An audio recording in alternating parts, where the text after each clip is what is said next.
All right, this is a video that realistically I probably could have made prior to the start of the season, but I really wanted to wait and see how their first game went before I, formulated my own opinion on it and to see if it was valid or not, whatever.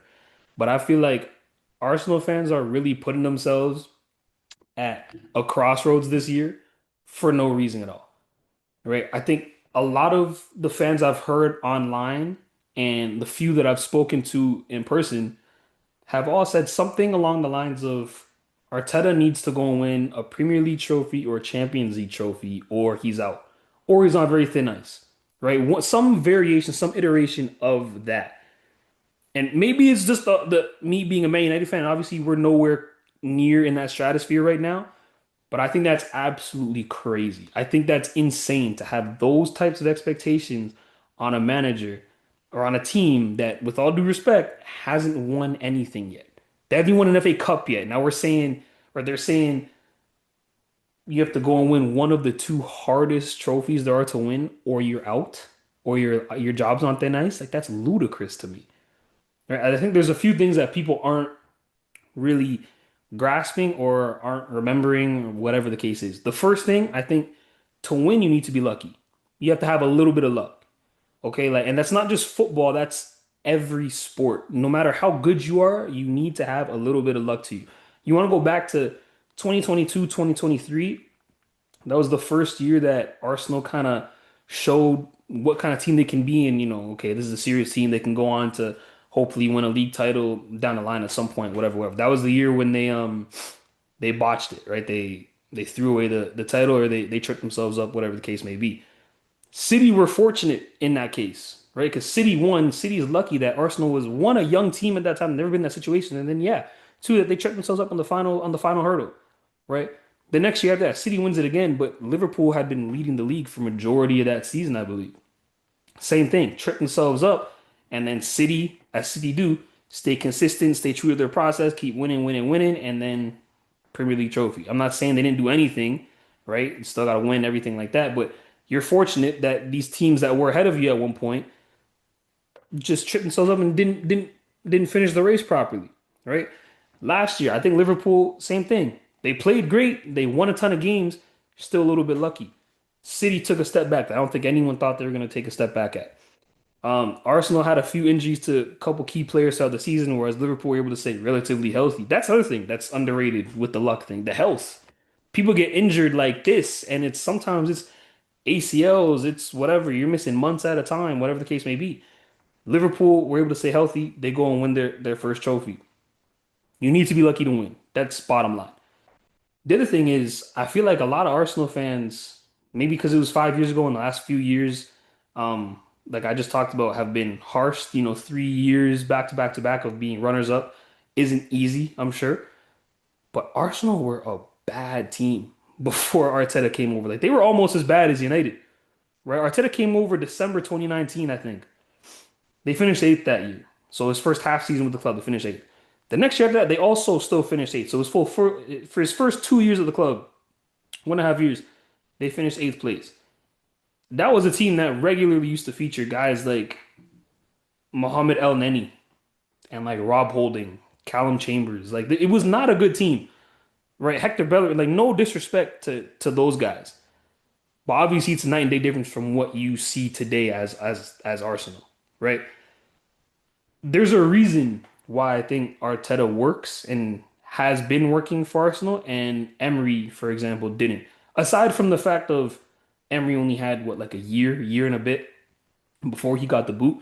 Because I do think if Arsenal had given Emery the same amount of time that they've given Arteta, I'm not saying they'd be in the same spot that they're in right now, but it definitely would have been a lot better, right? Because Emery's a good manager, right? You saw what he was doing with PSG beforehand. Obviously, there was a stint at Arsenal, but then after it kept going with Villarreal and then now with Villa. Emery's a good manager, and that would have shown through anyways.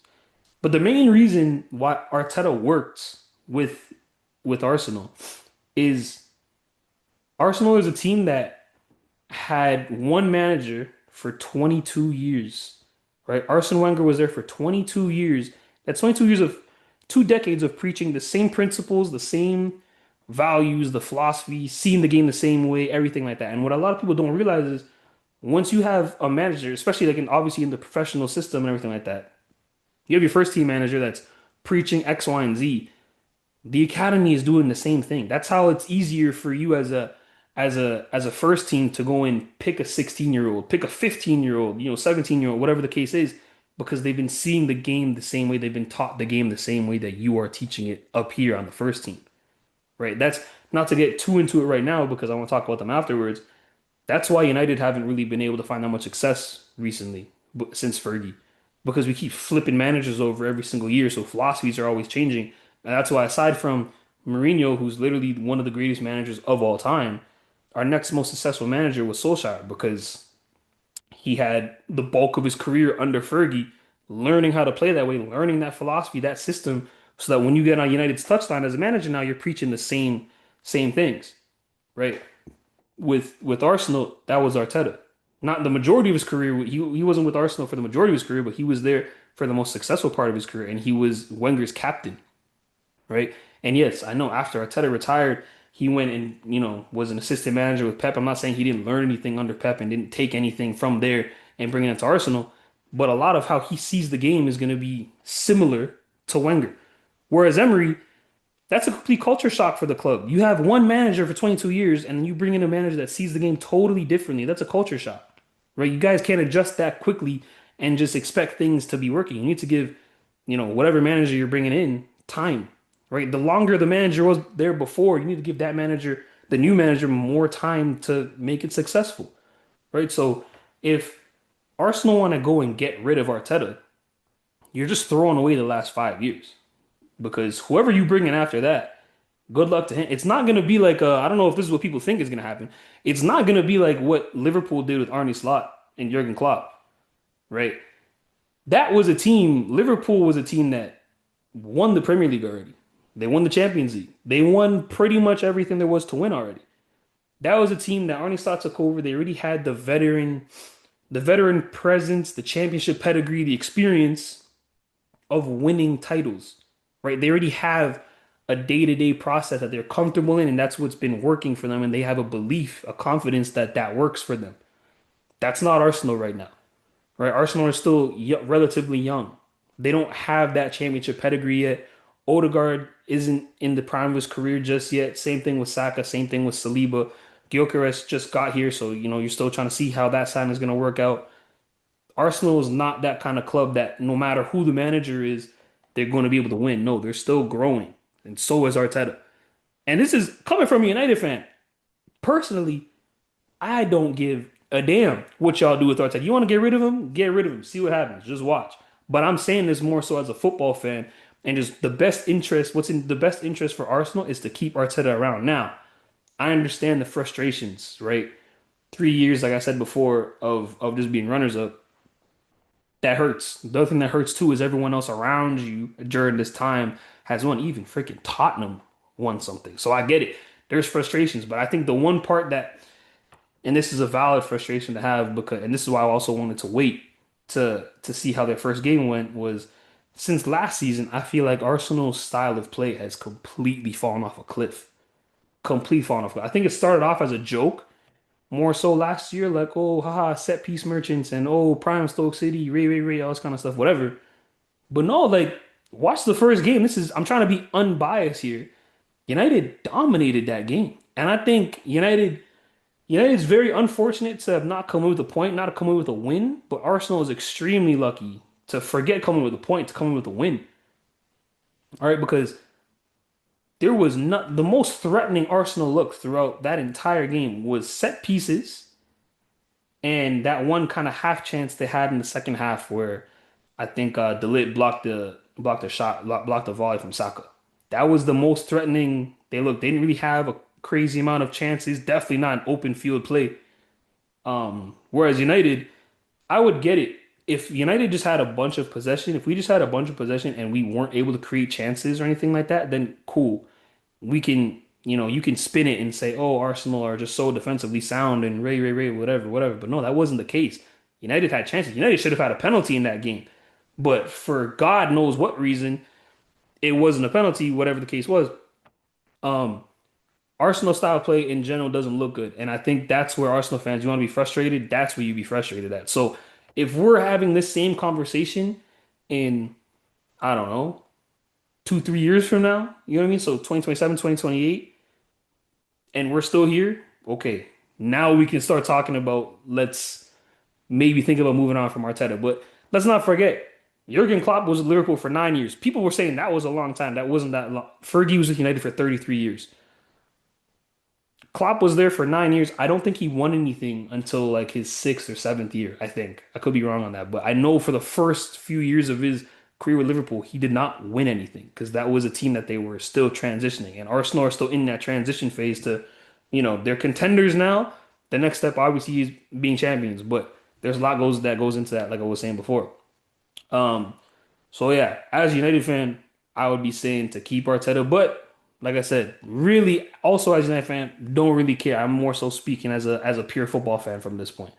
Um, as far as Manchester United goes, and I'm gonna try to keep this unbiased and not go over the top, whatever, whatever. But I do think that right now is the first time in a while United fans have a real reason to be optimistic of the future, and I think Amorim has really showed why he's the guy moving forward for us, right? I think, and though I was saying it with Ten Hag also, I think a lot of people were saying with Ten Hag is the whole give him time, give him time, give him time thing. Obviously, that didn't really end up working out. It was what 2.5 years that Ten Hag was there, and I crashed and burned.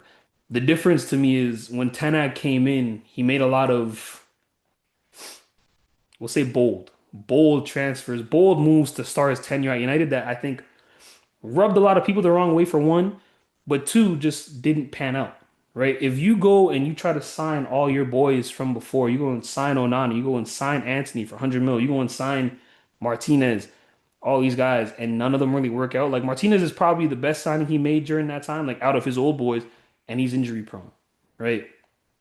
Amorim, on the other hand, hasn't been the loudest with his transfers, right? They aren't all the shiny new toys that are out, similar to how like when we brought in Jadon Sancho for being, the best player in Germany for however long, and he's British, so let's bring him back home to Manchester and Ray, whatever. Um, Obviously that didn't end up working out. We're signing guys, Brian Mbeumo, who the production that he has in the Premier League with Brentford, he's Premier League proven. Cunha, same thing, Premier League proven. Sesko, more project-ish kind of player because he hasn't been in the Premier League and he's still younger and everything, but he has all the physical tools that leads you to believe that he'll be able to work out. Those are the signings that fit not only to appease the fan base and everything, that fit Amorim's system, right? People like that, and I feel like it's mainly people that aren't Premier League fans. People like to act like Premier League prove it isn't a real thing. No, that's a very real thing. Like when you went, like I watched Liverpool's first game against Bournemouth. First of all, Hugo Ekitike, I think looked like an anomaly in this case. He was phenomenal, right? But if you looked at Verts and like Frimpong, both of them throughout the game, I think there were times where they looked just more so physically outmatched, but also just not prepared for the quickness of the Premier League, right? The physicality and the quickness of the Premier League. There was a few times where Verts would get on the ball, he just wouldn't be checking his shoulder because he thought he had time, not understanding that it's a much quicker league now than he's used to, I'm sure, in the Bundesliga. And like those guys will figure it out, that's fine. But that to me has to have been the number one thing I like to see from that first game from United. I know obviously we lost, but the number one thing I would like to see I liked that I saw from United during that game was Cunha and Mbeumo looked amazing. And part of that is because they're used to the Premier League already. They don't have to they have to adjust to a system, sure, that's always the case. You don't have to adjust to a league though, right? They've played Arsenal already last year. They've been playing Arsenal. They played the cities already and everything like that. The other thing that I loved from United was, and I'll be the first to admit, when I saw the team sheet come out and I saw guys like Luke Shaw and Mason Mount and Dallo in the lineup, I was like, what are we doing? I'm not gonna lie to you, I was not a believer. I wasn't believing in it. Those guys shut me all the way up. Okay, Mason Mount looked phenomenal. Luke Shaw held his own. Dallo looked solid. And I don't know if this is something necessarily that Amorim has in his head of trying to make this team into that, or if it's just me being hopeful, whatever the case is.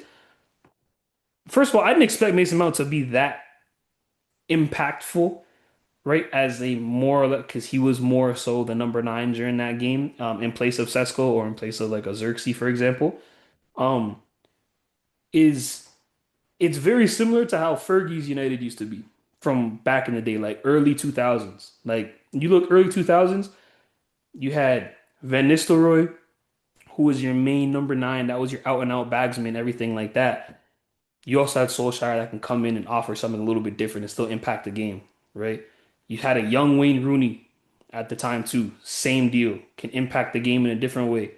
I think slightly before that, I think still Solskjaer was there.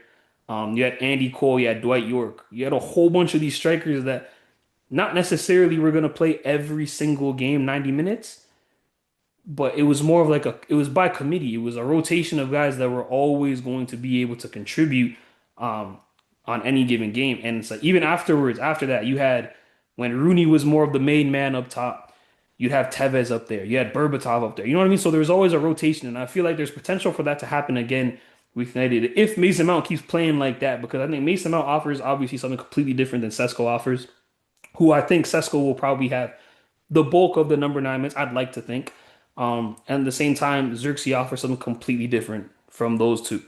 Hoyland, I'm pretty sure Hoyland's out of here, but if he was to stay, it'd be the exact same thing. And like I said, I don't know if Amorim has that in his head to try and build the squad around depth and just have a bunch of guys by committee, being impactful and everything like that. If he is, great. But just going off of what I saw from the first week, I absolutely loved it. Obviously, you'd like to see some of those chances turn into finishes. I think our second game, our second match is. I don't want to be wrong about this. I think it's Fulham. It's a game that we definitely should be winning, and that's where you would like to see some more goals pop in. But as of right now, I feel like Manchester United are overall in a good place, and that was a showing as to why, like I said before, why Amorim just needs to be afforded time, right? Just give him time. You don't win time. You don't get time. And this kind of goes back to the whole Arsenal thing. You're not going to get time as a manager for winning. Like, yes, you will, but it's not realistic to expect you to win a Premier League trophy or a Champions League trophy and say that's why we're going to give you more time because you're going to win a Premier League trophy or something like that. That's not how it works. It's smaller victories along the way. Shoot for an FA Cup if you're Arsenal fans. Shoot for an FA Cup first and then we go from there, or you guys go from there. Same thing with United. We're shooting for, to me, we're shooting for top like half of the table, eighth, seventh. I know, and they were saying before, there's nine Premier League teams in Europe this year. That's almost half the league. United, we're not in nothing. We're on one game a week for the most part. So when it gets down to what is it, like December, January, February, when the fixtures are coming real, thick and fast, everything like that, and we're playing a team that's, I don't know, played 4 games in 2 weeks, and we're coming off one game a week. You'd like to think that those would be kind of in favor of United. So I'm shooting for like eighth, seventh place realistically. That's how Amorim's going to earn more time, right? Because obviously you can't be finishing 15th again like we were doing last year or whatever the case was. Y'all let me know what you think, but that's just my take.